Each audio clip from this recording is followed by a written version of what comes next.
Mike Dopud, welcome to Gatecon. I shouldn't say welcome, I should say thank you for coming to Gatecon because we're now at the end of the convention. But how has your convention experience been?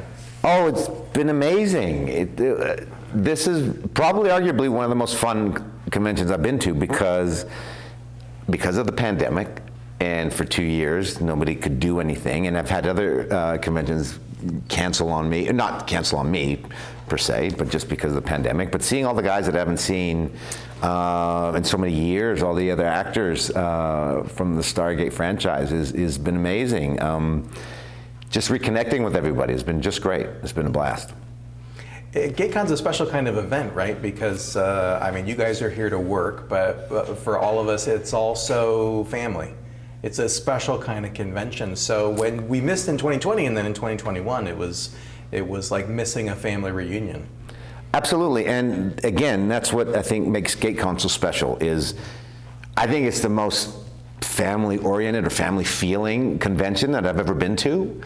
Everybody knows each other, and most of the people that have been here from, like, I remember my first one was in 2016. And a lot of the same people are still here, and the volunteers, and 2018, and then now in 2022. So it's amazing. It's nice to reconnect with everybody, and seeing a place full of people is nice, right? Yeah. Instead of doing these Zoom conventions, and yeah, it's such a great weekend, and the weather held out. It was pretty good, so it was great.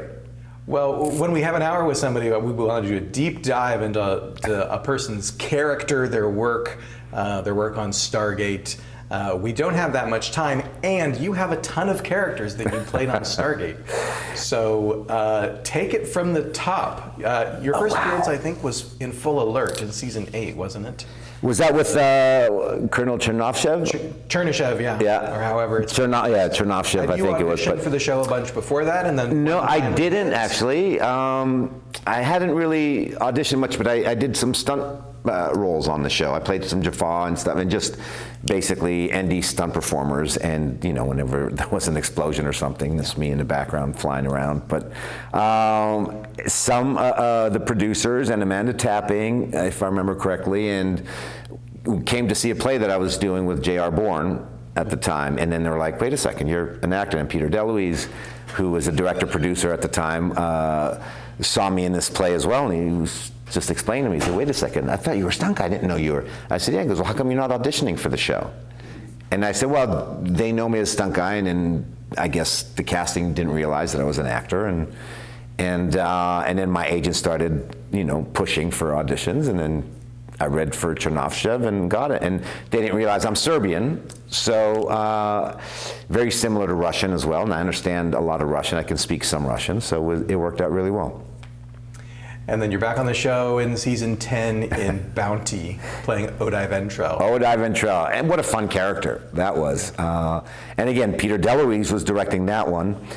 And I just had a blast. And you know what's amazing about the Stargate family is all the series regulars, even though they knew me as a stunt guy or whatever, really respected me as an actor as well. And as soon as they saw me, they were happy to see me. So it really made that episode just a blast to be a part of. Your work on Stargate is, well, these first 2 roles in SG-1, they're a bit on the antagonistic side. Yeah. And then when you come along in Atlantis, you play a really interesting character called Kirik. Yeah, and Will Waring directed that, and Kirik was, again, another great character to play. So my background in film was when I watched the original Mad Max with Mel Gibson, I told myself I have to be in movies. That post-apocalyptic world, and just, I don't know if you remember what he was wearing when he was limping with his knee brace, and he's got the patchy leather outfit and such, and then Kirik ended up wearing a similar type of outfit. So for me, it was just fun, and I was just very lucky that they ended up choosing me for that role. And I know at the time, Joe Malazzi had explained to me that Joe is one of the main producers on the show, and said they'd been looking for this character for a while. And it just worked out. So it was, again, another great character to play. And Jewel State was great in it, and David Hewlett and Jason Momoa. We had our fight scene, and I got to know Jason, and Yeah, these are some great people to work with. Kirk is a more complex guy because he's not just the sort of flat antagonist or obstacle to the plot, but he's front and center, and he's got the sympathetic side. And yeah, you're running around the woods with Jewel and a little girl, right, that I'm trying to rescue, right?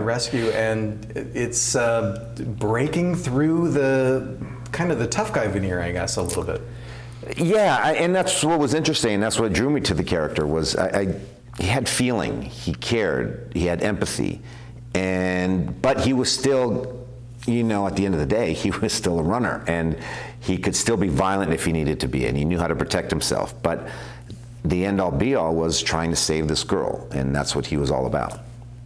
Well, of course, we know you most in the Stargate world as Varro on Stargate Universe, because you finally had a chance here to build an ongoing recurring character that had a little bit of more dimensionality to him. How did the casting originally come about? Because I know that casting for Stargate was sometimes a little bit leery of using somebody without prosthetics, right? Using the same actor. The same actor. I know, and we were trying to figure that out because originally there was another character, one of the series regulars that I had been approached to about wanting to ask if I should read for, and then they said, actually, you know what, you can't, because MGM has said that, your character Kirk in Atlantis was quite a substantial role, and that character resonated with a lot of people. Yeah. So how do we play that? How do we parlay that into another character? How do we make that work? And then Paul Mully and Joe Malazzi ended up coming to me, asking me to read for a character named Varro. And that was towards the end of season 1, the last 3 episodes, and playing a member of the Lucian Alliance. And somehow they made it work, and I guess MGM at that point was okay with it. And so again, to my benefit, I was so lucky that I ended up playing this amazing character, Varro, on the show. And then after season 1 ended, they asked me to come back for season 2. And you're in enough episodes then, are you contributing to the development of this character, or are you just taking it off the page? No, I think as an actor, you always try to contribute as much as you can. And I did have some conversations with Joe and Paul as far as, where we're going with this character.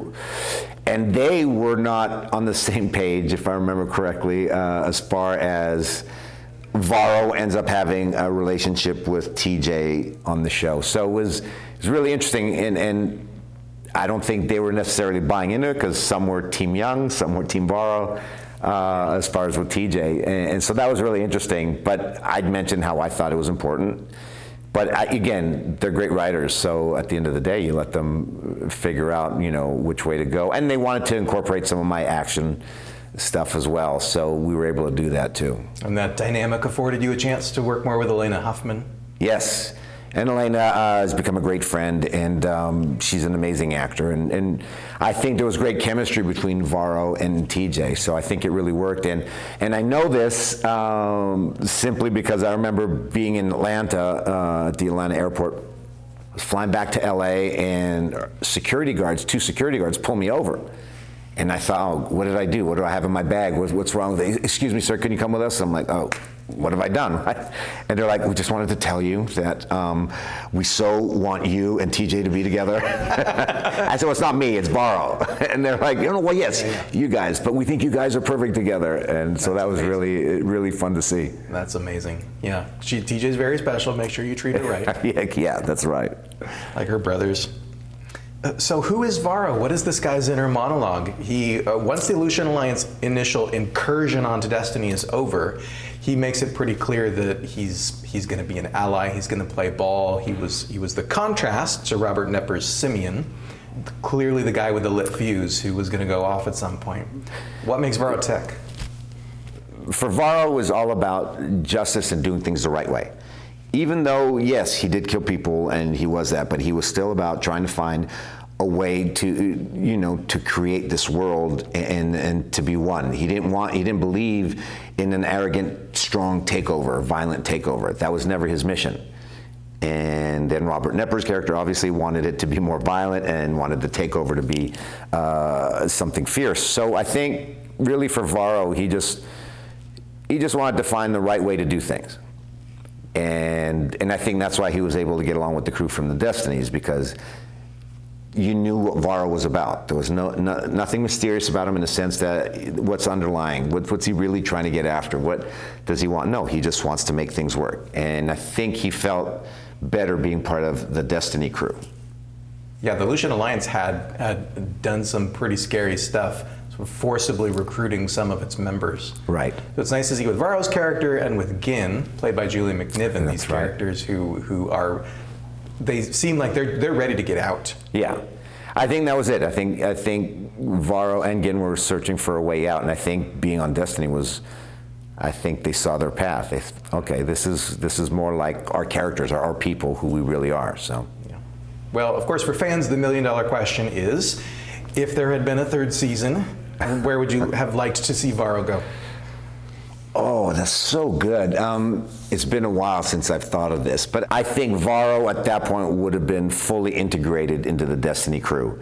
And I think he wanted to be part of something special. And I believe, even if that was with TJ or not, I'm sure that's where Varro would have wanted to be. But I think at the end of the day, he really wanted to be part of the crew and part of something positive. Yeah, that's fantastic. Well, what have you been working on lately that we can check you out in? Well, I do have a movie coming out December 2nd, Universal Pictures. It's called Violent Night, starring David Harbour and John Leguizamo, Beverly D'Angelo, Alex Hassel, myself, and it is a different take on a Christmas movie. I'll leave it at that. It's awesome. You could even say it's Die Hard with Santa Claus. Die Hard's already a Christmas movie, right? Yeah, I think so. I think it's a great Christmas movie. This afforded you a chance to work directly with David Harbour? Yes. Some CGI sequences, but David and I, yes, we have an amazing encounter in the movie. I'll leave it at that. It sounds like a lot of fun. Thanks was. for coming back to Gatecon. Real pleasure to get to talk to you. Thank you. I really had a great time this weekend.